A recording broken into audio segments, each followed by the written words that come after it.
I'd like to talk for a bit about democratic nihilism. By that I mean the Democratic Party, such as it is in the last 10 years, at least from the advent of Barack Obama, bears no resemblance to what we saw as lately as the 90s with the 92 and 96 Democratic platforms. They seem like Republican platforms. So what has happened? And I think the answer is they've descended into utter nihilism. Take Iran. Last year, when Donald Trump had not yet bombed the nuclear facilities in Iran, but had threatened to and then had extended negotiations, the Democrats came up with the word taco. Trump always chickens out. And they presented the image of a fickle president that was too afraid to take on Iran, which they said had to be taken on. And then suddenly he did this, and now they're calling him a warmonger that's going to cause World War III and destroy the economy. They have this idea that genocide is being committed by the Israelis at a time of war, but they've said nothing about the Iranian government that slaughtered over 30,000 of their own people. So that there's no consistency. A lot of it has to do with Trump derangement syndrome. There's something about Donald Trump, I don't know what it is entirely.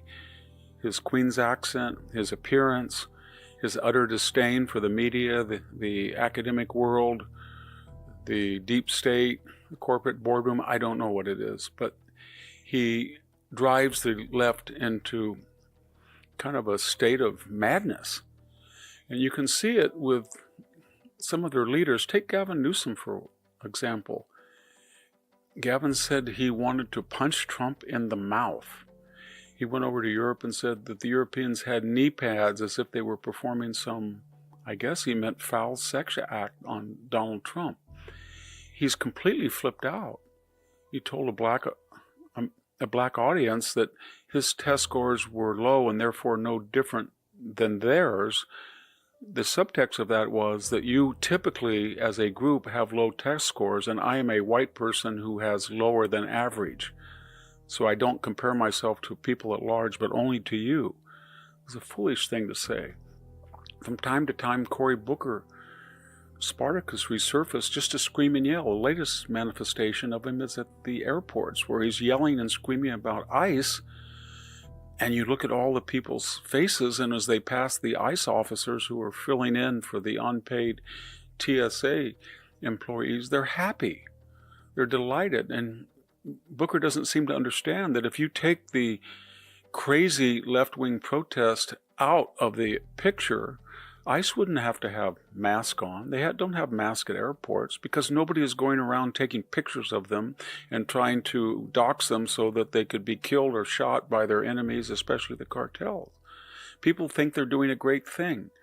And so they're completely unhinged. And think of what we see. It's just since Donald Trump came back, there has been nothing but the Tesla demonstrations. Remember that? Remember when Donald Trump had a military parade last summer, that there was an alternate one that the left staged that was kind of foul? There was the No Kings protest. There was those congressional videos where female members of Congress were kickboxing. There were the ones that said, we're going to on UNFU word, foul mouth. We had the other congressional and senator making a video where they essentially advocated for military officers to disobey orders. This is all the aftermath of the Trump collusion. Even as I'm speaking today, new developments have come out that the Democrats under Barack Obama and later Joe Biden, they spied on U.S. senators, they spied on representatives, they spied on current FBI Director Kash Patel, all in an effort to create a hoax that Donald Trump had colluded with the Russians.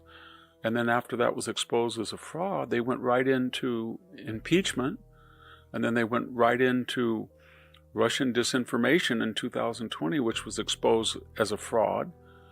And then they went right into a second impeachment, and then they went into the first trial in U.S. history of a president when he was out of office.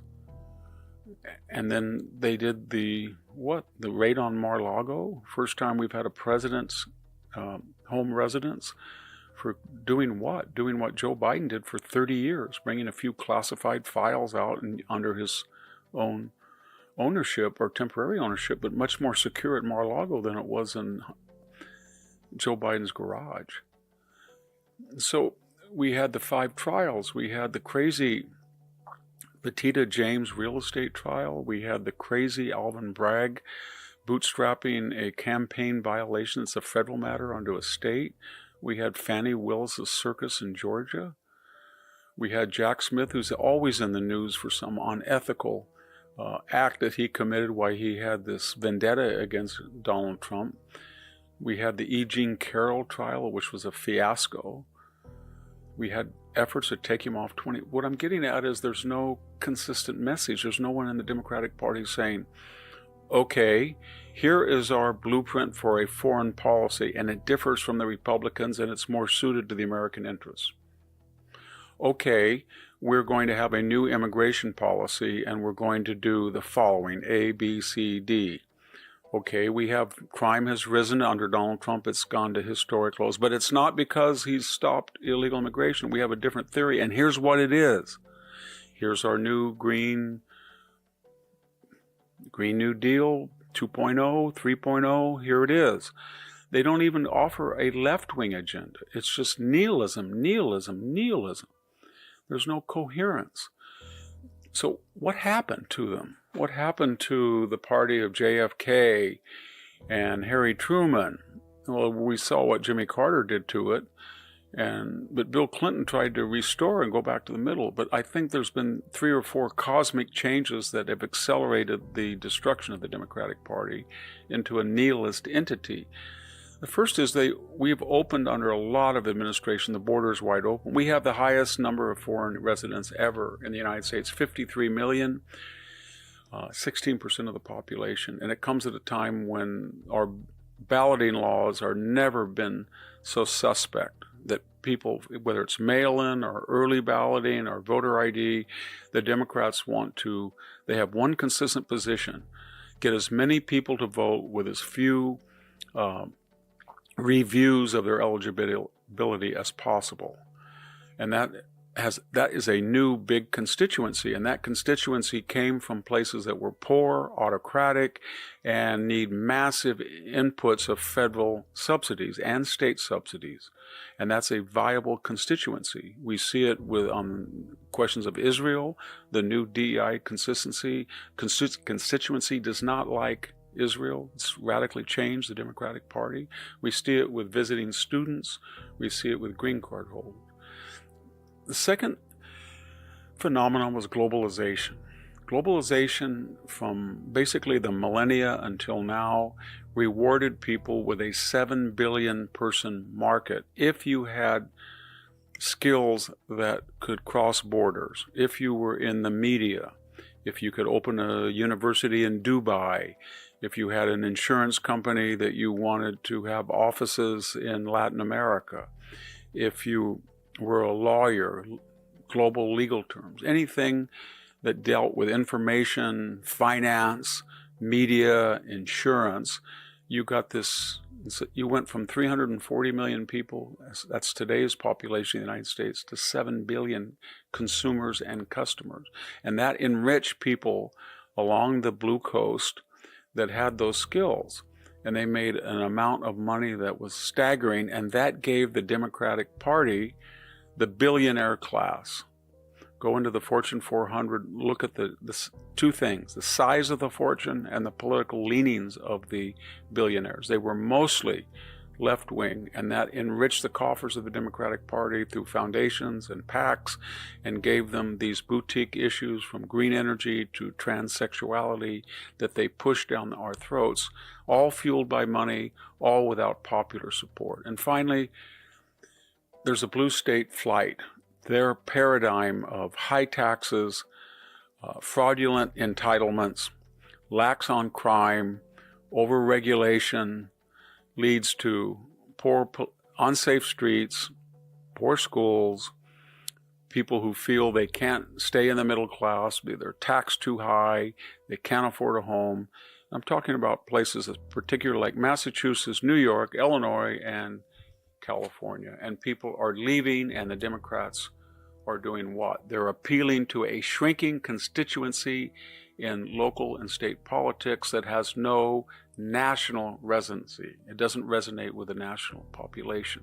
So if you can't win an election because your agenda either doesn't exist, but more likely if it did exist would offend people as a 70-30 issue. The second was the Biden FBI and CIA, but especially the CIA and the intelligence agencies, got 51 people, former intelligence authorities, to lie to the American people on the eve of the second debate to affect the 2020 election and claim falsely that Donald Trump was lying about the laptop of Hunter Biden, that it was fake, that it was a Russian production, and Donald Trump then was colluding again with the Russians.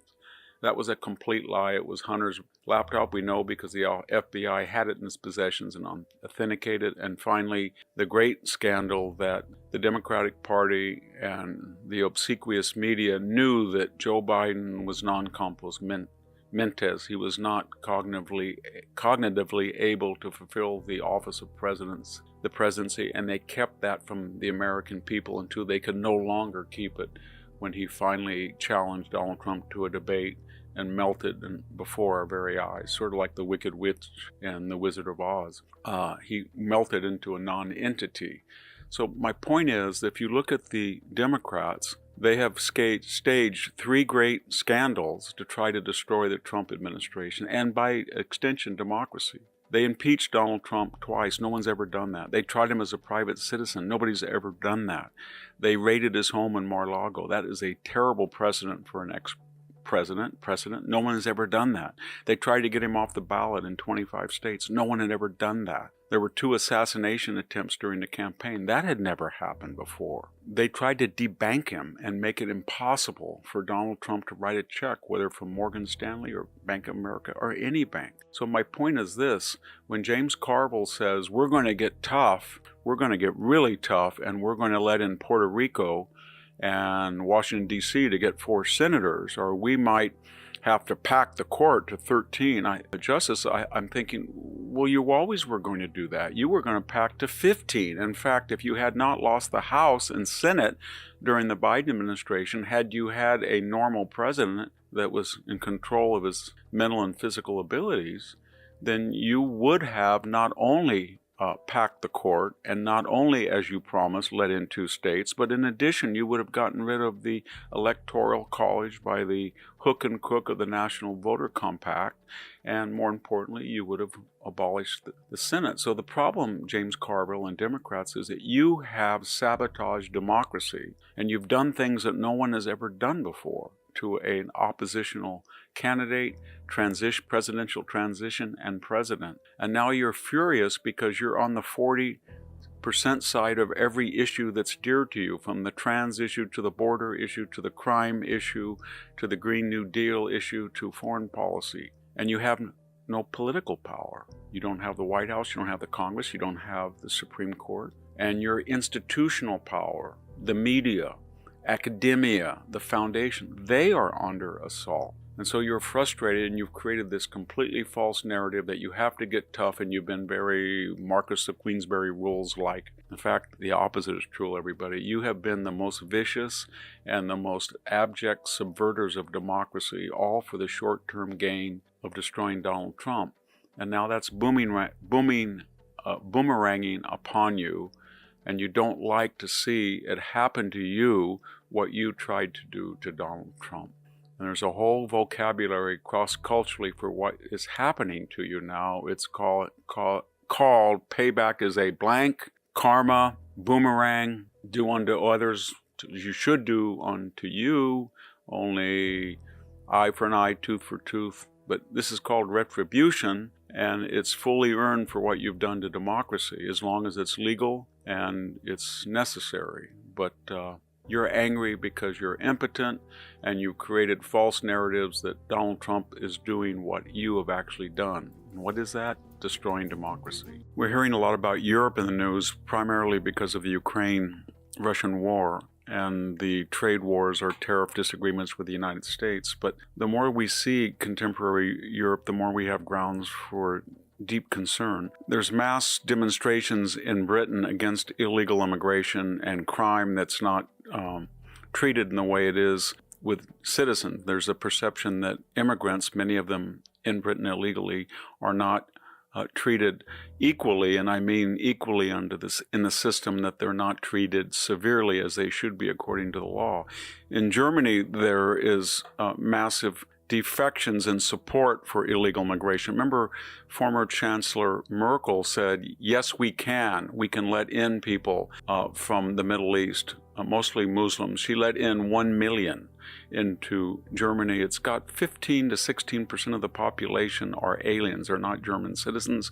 They weren't born in Germany. We have the same type of unrest appearing in the Netherlands and to a lesser degree in France. Unfortunately, illegal migration and unsecured borders are not Europe's only problem. They made a conscientious decision, that is most European countries, to lessen their carbon footprint on the idea that they were going to go to zero net emissions, meaning they would disavow all use of fossil fuels. The result in a country like Germany, they shut down nuclear power plants, they shut down gas and oil-fed plants, and the same is true of Britain. And we're seeing across the board in Europe energy prices spiking, and average citizens can't turn on the heat in the winter or air conditioning to the extent they have it in the summer.